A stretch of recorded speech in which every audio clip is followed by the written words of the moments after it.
Hey guys, in this lesson we'll be talking about insurance. A lot of people when they first start a business, they'll think about incorporating. Really what you want to do is focus on revenue. But if you're going to be doing any type of contracting work and you're thinking seriously about it, you at least need to look into insurance. And the reason you need to look into insurance is because we had an incident not too long ago where insurance really saved us from this guy. Yeah, so I will tell the tale of, I would say, the worst day in my professional contracting career, which happened a little over a year and a half ago. So Josh and I were on a job site, and we were actually, maybe 3 hours from finishing up the job. We had to dry out some spackle, trying to move things along a little bit, and I used a heat gun to dry that spackle out. And unfortunately, the spackle spot was relatively close to a sprinkler. Now, this was a residential sprinkler, and apparently those are fairly sensitive. And what happened was the heat gun ended up setting off the sprinkler head, and we couldn't get the water turned off for about 9 minutes.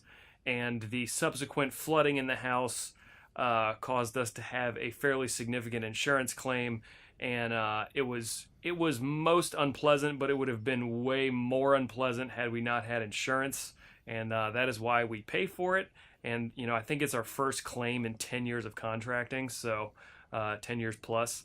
So not one of my finest hours, but that's why we pay for insurance, because we're not perfect all of the time, and that's why we had it. So it's definitely saved our butt, and that's what went down. It was a super fun experience. And from that claim, it was about $40,000 claim, and we didn't have to pay anything except I think $200 from what came out of our pocket. So it was awesome to have insurance. And what you want to do is you want to call any insurance agent, and we'll give you some names of some companies to do. There are actually brokers who will go find other companies and just get a bunch of quotes and give you the best one, or you can deal directly with an insurance company.